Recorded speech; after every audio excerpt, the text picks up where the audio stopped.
E aí, leitores inteligentes, o papo hoje é sobre medo, como que você diminui a influência do seu medo no seu comportamento, na sua forma de agir. Quando o papo é medo, o que a gente mais ouve na internet sobre medo é o quê? Tá com medo? Vai com medo mesmo. Aí você pensa, caramba, é real, né? Se eu tenho medo, todo mundo tem medo, né? É o que todo mundo fala. Todo mundo tem medo, mas o que você precisa fazer é não se paralisar pelo seu medo. Aí você fala, é isso aí, não posso me paralisar pelo seu medo. Aí tem outra galera já que fala, não é bem assim. Se você tá com medo, vai com medo mesmo, você pode se ferrar. Então, segura, se prepara, se sinta mais seguro. Então, não é tá com medo, vai. Não, dá uma segurada. E aí, a gente fica muitas vezes de galho em galho, de guru em guru, de conteúdo em conteúdo, sem saber se é para isso, é para ficar. Quando o assunto é diminuição da atuação do medo, a gente precisa ter um olhar um pouco mais técnico, entendendo qual que é o nível desse medo, ensinando sobre gerenciamento de risco, recompensa, entendendo quais os comportamentos de segurança subjacentes a esse medo, entendendo se esse medo está ligado a algum tipo de transtorno de ansiedade. Quando a gente tem um olhar mais técnico e aprende em relação a como a gente supera esse medo, a mudança ela é muito mais efetiva. Senão a gente fica no campo do tá com medo mesmo, você aprende isso conscientemente, ou seja, em termos cognitivos você entendeu, agora comportamentalmente o seu medo continua te paralisando. E aí você sente o cocô da mosca, né? Aí que autocrítico, autojulgamento, pum, lá na lua. Porque você ouve a pessoa falar uma coisa, você até atribui uma certa autoridade à pessoa que está ouvindo, tá com medo, vai com medo mesmo, só que você, não consegue ir. Você ainda assim se paralisa pelos seus medos. Então, essa jornada que a gente começa hoje e está trilhando vocês acerca desse livro aqui, Livre de Ansiedade, vai proporcionar um plano de ação para vocês em relação a como superar o medo. No primeiro vídeo a gente já falou sobre as 3 formas que nós, enquanto seres humanos, adquirimos os nossos medos: evolutiva, observativa e através da experiência pessoal. No segundo vídeo a gente falou sobre como o processo ansioso e os medos subjacentes a ele funcionam no nosso dia a dia, como que a ansiedade ela se desenrola através das 4 etapas: detecção de perigo, transformação do perigo em catástrofe, comportamentos de controle e segurança e comportamentos de evitação ou escape. E agora a gente entra nas 7 etapas, nos 7 passos que você precisa fazer para diminuir a influência do medo no seu comportamento, sendo os 3 primeiros coisas mais simples, mais papum, que você vai conseguir identificar rápido, e os últimos 4, aonde a gente joga realmente esse jogo de diminuir a influência. Não que os 3 primeiros não sejam importantes, mas são coisas mais rápidas. Entendido isso, vamos direto para o conteúdo do vídeo. Caso você esteja aí e não me conheça, seja a primeira vez, muito prazer. Meu nome é Mário, esse é o Clube do Livro Inteligente. A gente traz conteúdos semanais sobre autodesenvolvimento, autoconhecimento, produtividade, performance, hábitos, enfim, todas essas coisas que vocês adoram, beleza? Caso seja a sua primeira vez, eu preciso que você se inscreva aqui também. Vocês que já são inscritos, deixem o like, que é muito importante. Vamos direto para o conteúdo. Primeira etapa super simples. Você precisa saber exatamente do que você tem medo. Ah, Mário, eu tenho medo de falar em público. Não tem medo de falar em público. Genérico, muito amplo. Você tem medo de ser talvez rejeitado em público? Você tem medo de falar uma palavra errada e se sentir envergonhado em público? Você tem medo de não ser aceito em público? Aí já é outra coisa. A gente encurrala o medo. É muito importante. Perceba que esses 3 primeiros passos são simples, mas se você olhar para eles de uma forma tipo X, tem medo de falar em público, você não extrai aquilo que a gente precisa. Então, do que você tem medo? Você tem medo de andar de avião? Você tem medo de elevador? Você tem medo de se sentir abandonado? Você tem medo de ficar sozinho? Você tem medo de ser traído? Do que você tem medo? Saiba exatamente disso. Geralmente aquilo que a gente tem medo é o que ativa a sensação de perigo. E aí a gente desenvolve uma série de processos fisiológicos, aumento do batimento cardíaco, a liberação de alguns hormônios relacionados a várias coisas que a gente não vai entrar em detalhes aqui, porque não é o conteúdo desse vídeo, é o conteúdo de outro vídeo. Identificando esse medo, o que eu preciso que você faça? Talvez você tenha imaginado, identificado mais de um medo. Escolhe um que você vai trilhar esse processo de diminuir a atuação desse medo na tua vida com a gente. Escolhe um e trilha esse processo. A gente já viu em outros vídeos que a maior parte das coisas que a gente sente medo, elas existem muito mais na nossa cabeça do que no mundo real. Ou seja, são irreais, medos que não existem. Ou, se existem, têm consequências anos-luz menos danosas e menos negativas do que a gente imagina que tem. E é justamente esse medo aí que pulsou na tua cabeça que paralisa todos os resultados que você poderia estar tendo em uma determinada área da tua vida e não tem. Pode reparar, na área da sua vida que você tem mais resultados, que você é mais confiante, você tem menos medo. A área que você tem mais resultados é a área que você tem menos medo, você tem menos dúvida. O problema acontece e você recalcula e vambora.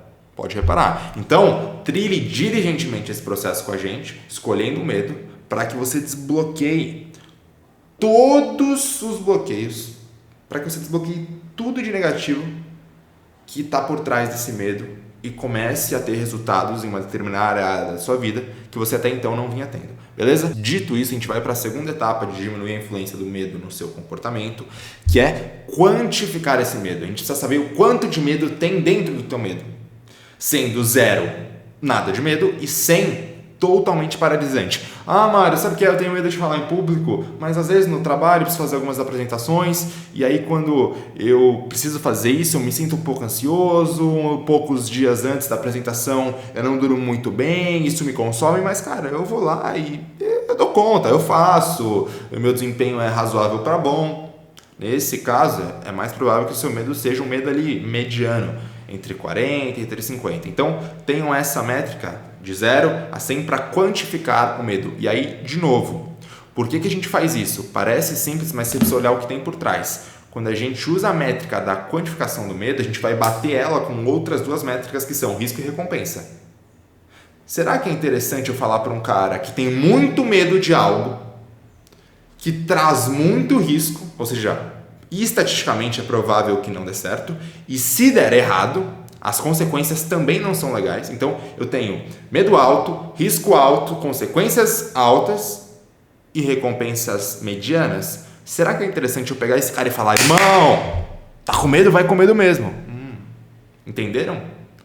Em contrapartida, será que se eu pego um cara que ele tem um medo mediano, um risco mediano, uma consequência mediana e uma recompensa alta, será que é interessante falar para esse cara, cara, não, segura,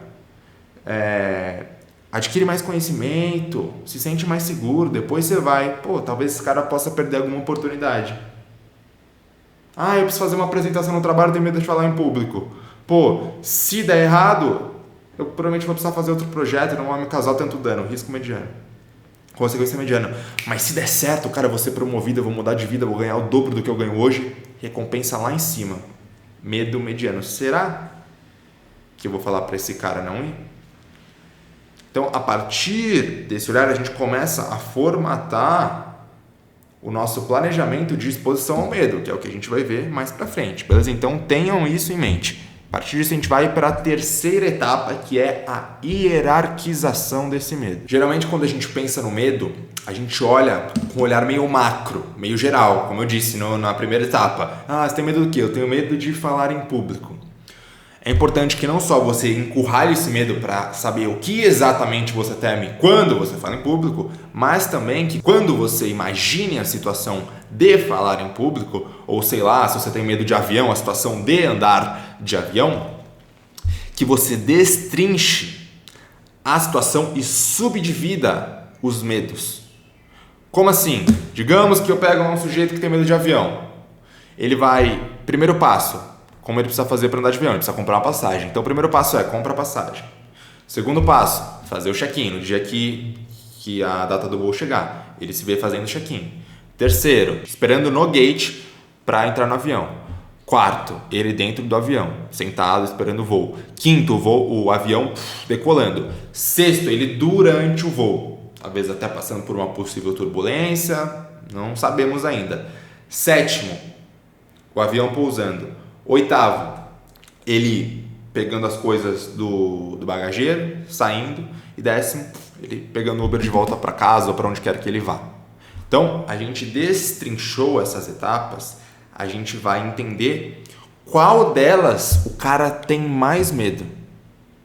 Vai ter gente que vai ter mais medo do pouso do avião, vai ter gente que vai ter mais medo da decolagem do avião, vai ter gente que vai ter mais medo durante o voo, com aquela sensação de não controle, de estar no ar, de não poder fazer nada, vai ter gente que vai ter mais medo do pouso, que é onde pode acontecer alguma coisa que atente contra a vida daquela pessoa que tem medo de avião. Por que a gente faz isso? Porque é justamente na situação específica, dentro do contexto grande que lhe causa mais medo, que estão a maior parte dos bloqueios. E é onde você vai precisar agir. Se você tem um psicólogo, se você é um terapeuta, é onde, se ele for um bom profissional, ele vai agir. Porque, em algum grau, se a gente quer deixar de sentir medo daquilo que a gente sente, deixar de se paralisar, a gente precisa ativar esse medo. Até que, através da constante exposição ao que se teme, uma hora o que se teme passa a ser comum, passa a ser natural. E a pessoa, quando todo dia vai lá, liga o carro dela para ir trabalhar, ela não está pensando nas várias mortes por acidente automobilístico que vão acontecer naquele dia. Nenhum avião caiu aquele dia, mas a pessoa, quando ela liga a chave do carro dela, ela nem tchum para aquilo. Agora, ela não se esquece do voo número X que caiu em 2007 da TAM. Ela não esquece. Então perceba como o medo de voar de avião é um medo completamente irracional. Estatisticamente falando, ele é um medo irracional. Então percebam que loucura. A gente deixa de viver a vida que a gente quer, com os resultados e sonhos que a gente sempre sonhou, por medos que, na maior parte das vezes, sequer existem. Sequer existem. Ou se existem, como eu falei, não trazem consigo consequências tão danosas, tão desastrosas. E é por esse motivo que eu bato tanto na tecla do autoconhecimento e do autodesenvolvimento.